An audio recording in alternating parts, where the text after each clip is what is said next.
Sentry energy left, continuing to parse those forces, but now that Ravagers are coming into play, that Sentry energy is going to burn out fast, and if those Banelings get big connections, Tasteless, Showtime's, well, he's going to be dead. He's just still on just 2 bases. Yeah, Showtime needs to make this work right here, right now, or he is out of the tournament. Or not out of the tournament, he's going to lose this match here. We have the Banelings coming down now to connect it over here with the Warp Prism units. I don't think there's necessarily enough to defend here. Protoss is getting pulled into a corner. You can't micro back much further than this. No, Oracle's going to try and come in from the backside, but I think they're out of energy. Those Biles splashing across, not really anywhere to reposition those units. A Sentry with a lot of energy does get picked off. Oh my god, he might barely have enough. He's continuing to push forward. The Spine Crawler is going to go down. The Hatchery is getting lower and lower and lower. And I don't think there's enough here to stop Showtime. I gotta say, I was feeling a little bit nervous. We got a lot of Stalkers, a few Immortals, not a ton to deal with the Lings that have that +1, but it seems like this army has just not been growing fast enough for Dark to be able to pick this off. Those early economic losses really hurting him badly, and those Oracles really contributing so much over the course of this game. Almost getting another Ravager kill there, but it'll just be a quick tap for him to pick that one off before this next fight, and he does grab that one, so Showtime's army looking pretty damn strong, Tasteless. Good dodge again here on the Biles as another Warpin comes in. Showtime's been very intelligent by keeping that Warp Prism out of Ravager rage.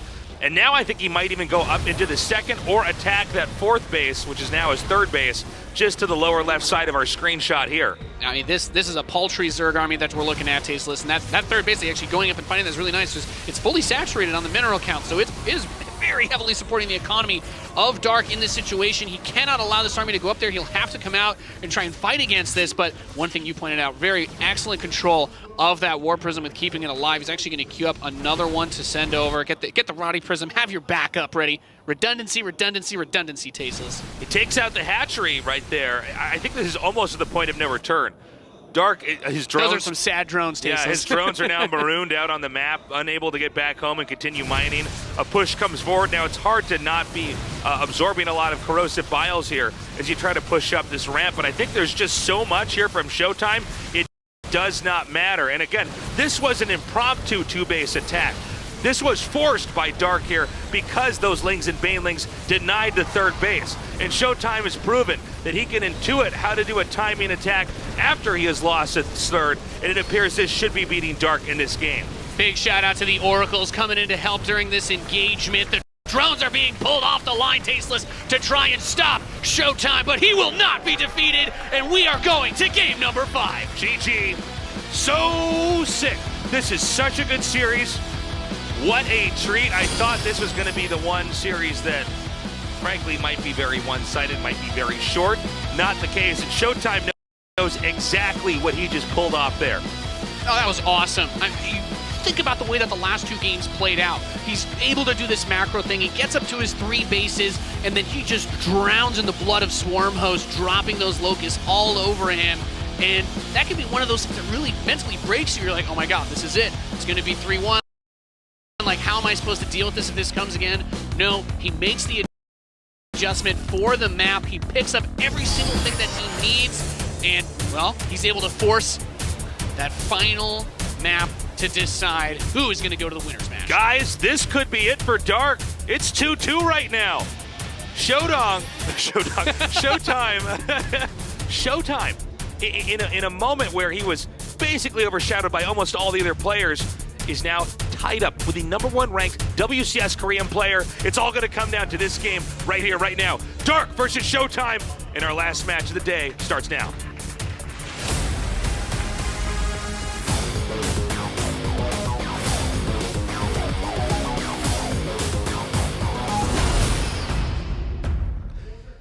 In the bottom right, in the red, our Korean Zerg player. He is Dragon Phoenix Gaming, Dark.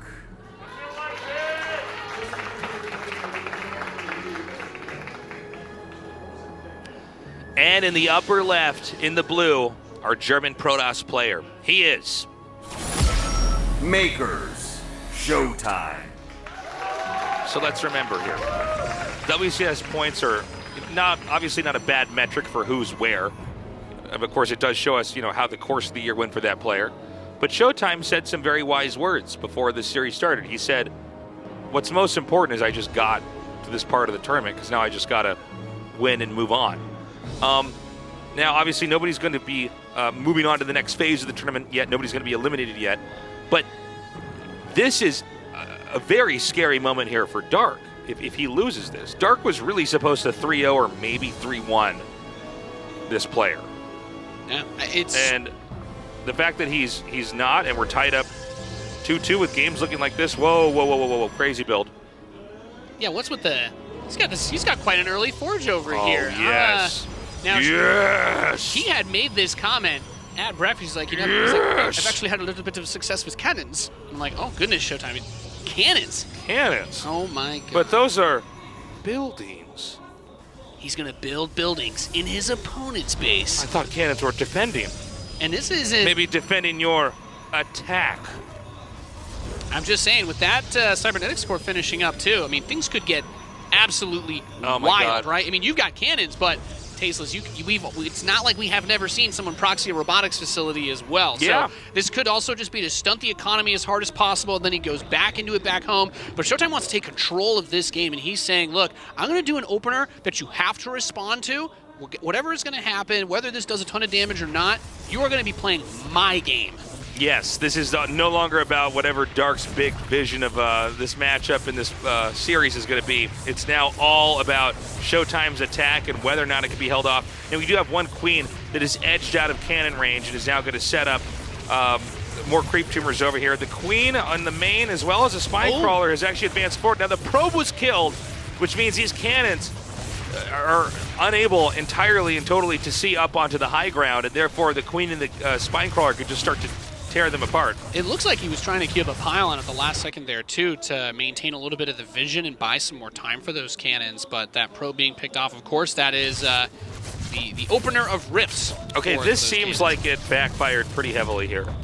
Like it's a lot of resources, right? 3 pylons, multiple photon cannons. This is more resources than what he killed off easily. And so, you're supposed to try to keep that vision on the high ground for a little bit longer. Then we have different versions of this. We've seen Stalker pushes come out with this rush. We've seen Immortal pushes, especially from Haas last year, that were crazy. But I'm already very worried for Showtime because that was...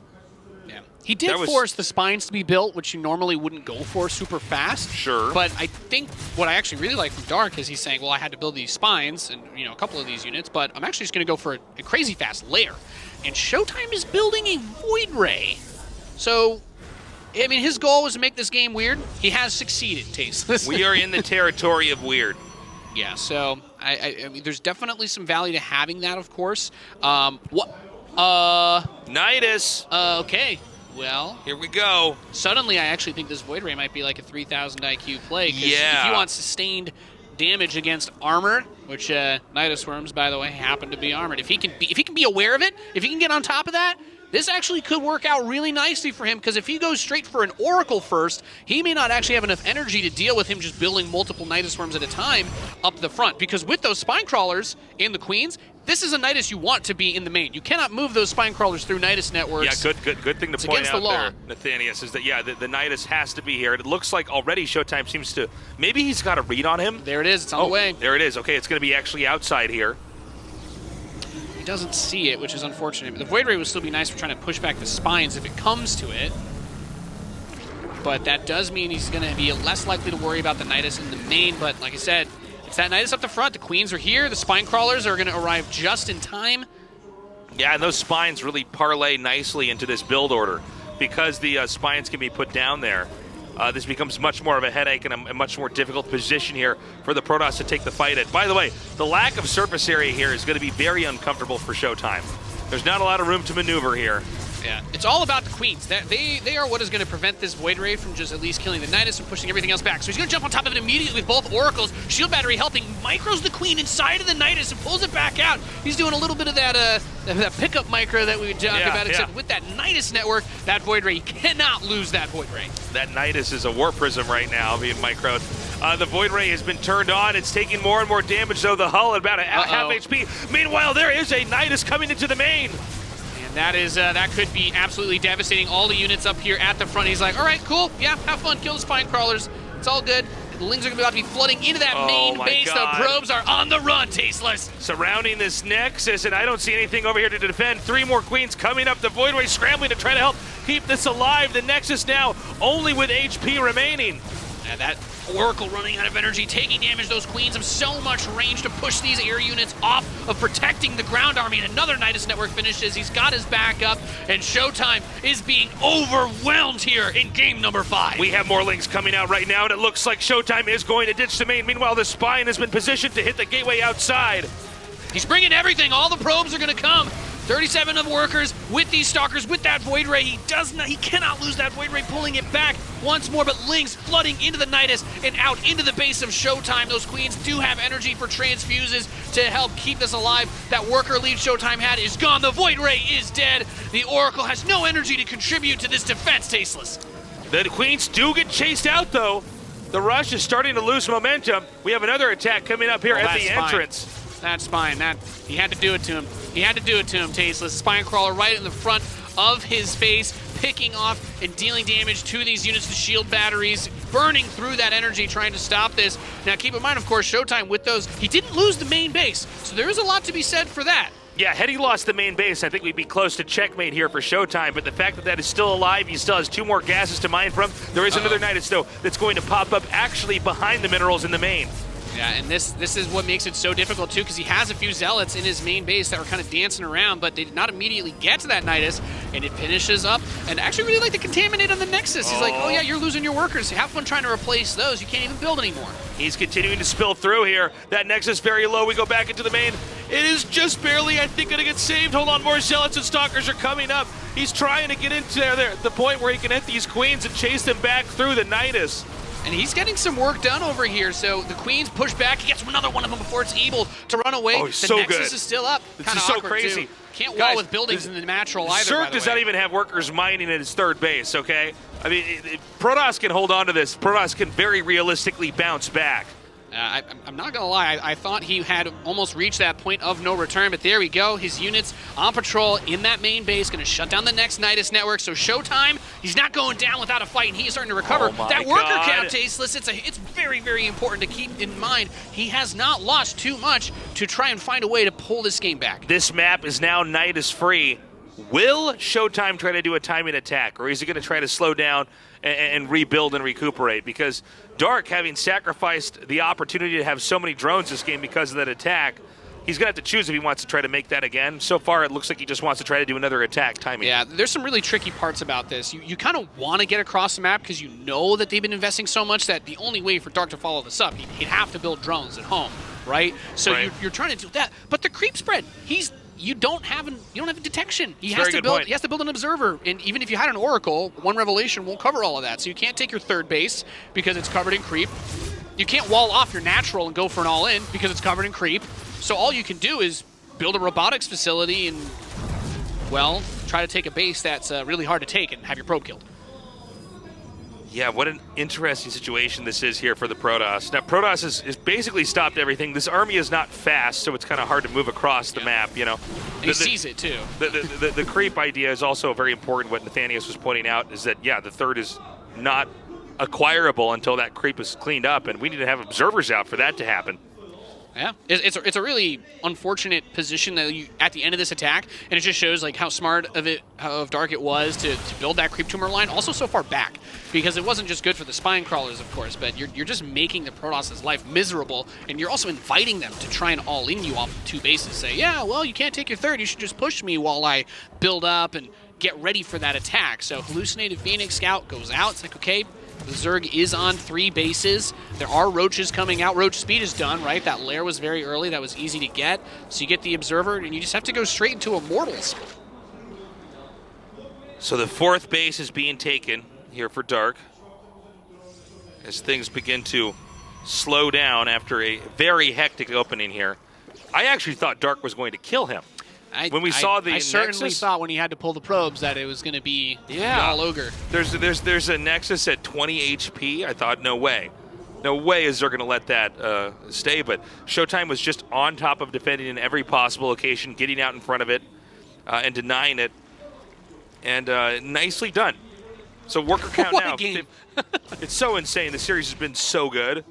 This of course this had to be the way that map 5 would be going as Yeah. well, because it's not necessarily easy for Dark to try and get something done here without using another Nidus network or going into Swarm Host, because as long as Showtime is aware of the army position and he keeps cranking out Immortals, Roaches aren't going to be necessarily fantastic against that. Look where he's putting this Infestation Pit too. He's like, oh, send a Hallucinated Phoenix into my base. You're not going to see that. Another Nidus starts outside of that the higher ground base. Now, it does seem like Dark has set this build up that even after it fails, it's not like he could have been attacked or killed off or anything like that. Yeah. Instead, he's going to go ahead and take a fourth of his own. So what looked to be very all-in-ish is, in fact, I guess not. He's pretty stable overall. Yeah, I really feel like it was just that his tenacity with going back and forth with those Niduses, but having the creep, just the vision, like seeing where the army is. 3 Roaches are going to force a recall back to this third base. So these units trying to catch these. 4 probes are picked off, but tasteless. Swarm host. I'm starting to sweat. We got 16 swarm hosts coming out. These oracles are going to find some drones to microwave over at the 4th, but 16 swarm hosts. Yeah, what is he going to do? He already had the Nidus tech as it was, right? Why not just tech into Swarm Host and then try to pelt him with Locust the same way he won the other games? Like, in a miracle world, you prevent any more Nidus networks or Nidus worms from finishing, but with the number of Roaches that he has on the map too, like unless he kills all of them here and then he can immediately deny the Nidus worms in that game of Whack-A-Mole after killing these drones, like, it's still going to be so difficult. And you know what? This is a really good pick. Oh, he's on top of it. Showtime is really adapted here. He's going to be able to deny this. And the moment you see that, you know it's going to be Swarm Host play. But he's still got the Roaches by the third base and another Nidus. So it's a hold constant on. challenge. If he can get this one too, that would be really nice. He spots it. There's Roaches here to try to help defend. Does he just target down the Nidus anyways? Oh, I'm sorry. There's another. Oh, is there another Nidus network down there? There's a lot of Roach Ravager. Now, he just morphed a bunch of Ravagers over there. And the thing is, his army can fight. Possibly fight. I'm not actually sure if it can fight a whole wave of Locusts, but it can fight the Roach Ravager. But if he gets those Locusts out up front with the Ravager Bile supporting him, I mean, he's going to be in a world of hurt. So Showtime is just the world's craziest game of Whack-A-Mole right now. Okay, he comes forward again now.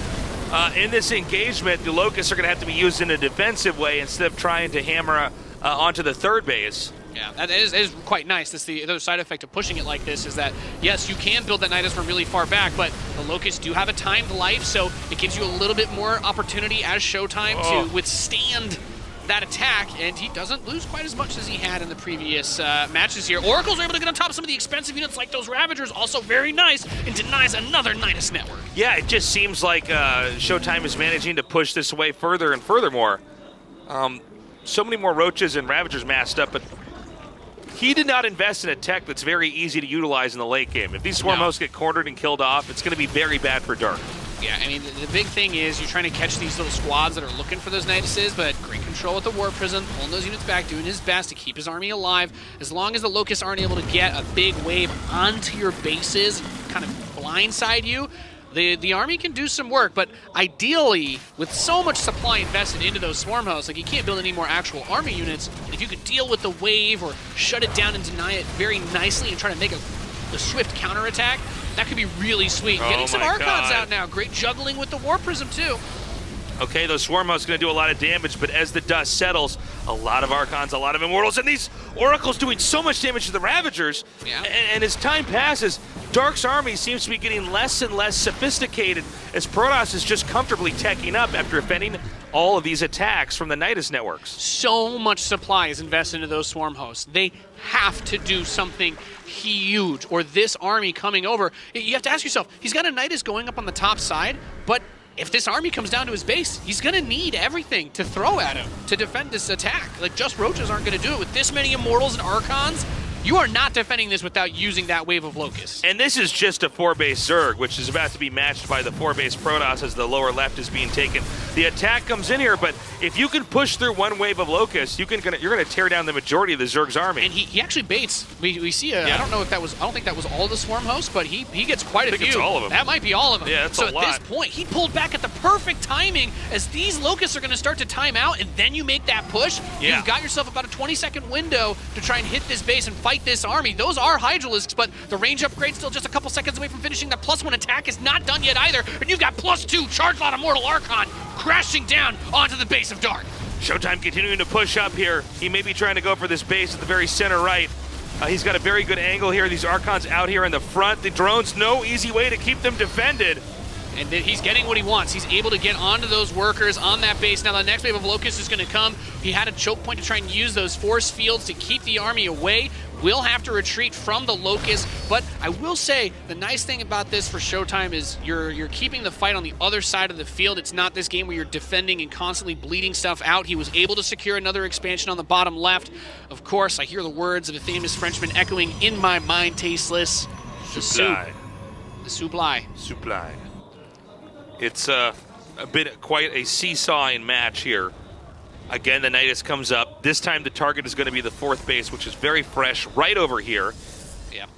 He did deny the worm that was on the top side, so this is the angle of attack. Other side benefit of the way this game's played out for him. Not a tremendous amount of creep spend. It's not like the reinforcements are coming in crazy fast, and you really ideally just want to burn these Locusts as far away from your own base as possible. They deal tons of damage, but they do not last forever. Hydra Lurker coming up here behind this, so it's possible the Zerg is going to get a pretty good foothold just outside of where this base is. A couple of those units stepped a little bit far forward there as another Archon gets picked off. But, yeah, I mean, the Lurker transition, we know the power of those with that AoE damage, but it's not like a Mortal Charge Lot Archon in a good engagement. It's not like they can't break that either. Right, right. And we finally get to see Showtime actually pull off some potential harass with that Prism making it into the main base. He has spent the majority of this series just defending against big attacks coming from his opponent. Nice thing for that is he gets to deny this 5th base, but he also spots the hive as it finishes. So you get a bit more information. He sees the Lurker Den. All of this is very important. That Immortal. Oh. He's like, what did I just walk into? Oh my God! Uh-oh, not able to get anything there. Maybe gets one. Okay, wow. Not bad. He tries to... Even getting one's pretty big. It's a little overly micro to actually cost him a Swarm Host there, but that base could get devastated here. We do have a lot of Lurkers, not a ton of support for the Immortals as these Hydras run up onto them. Nexus is sniped. 10 drones were picked off, but losing that base hurts a lot for Showtime, and more Hydralisks continue to pour out. He's going for Psystorm, but there's just so much to deal with coming every which way. Showtime has been a real hero holding off all these different attacks, but at the same time, Dark has been so graceful at transitioning and switching techs up here. It seems like once Showtime's held off at some kind of an attack, there's not a real clear option, a counterattack or some kind of plan for where he can play the game to. Yeah, there was definitely a soft moment for Dark where he was trying to make that transition into the Hydras when he was still primarily Roach Swarm Host. Yeah. But now he's got so many Hydralisks. You're not going to be able to just walk that Charge Lot Immortal Archon into it. You need to have those Storms. You need to land them.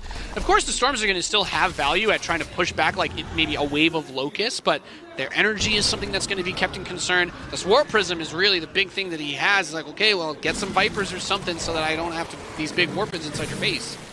Keep in mind that this bottom right quadrant that the Zerg controls is going to mine out pretty quickly here. It's going to come down to the 6 o'clock or the far upper right expansion over here.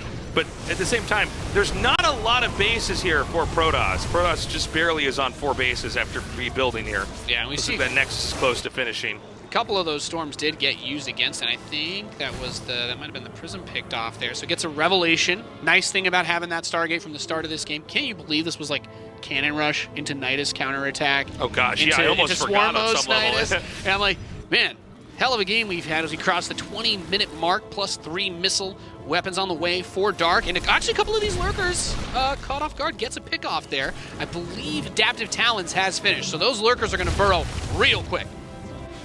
Okay, the Locusts come in again.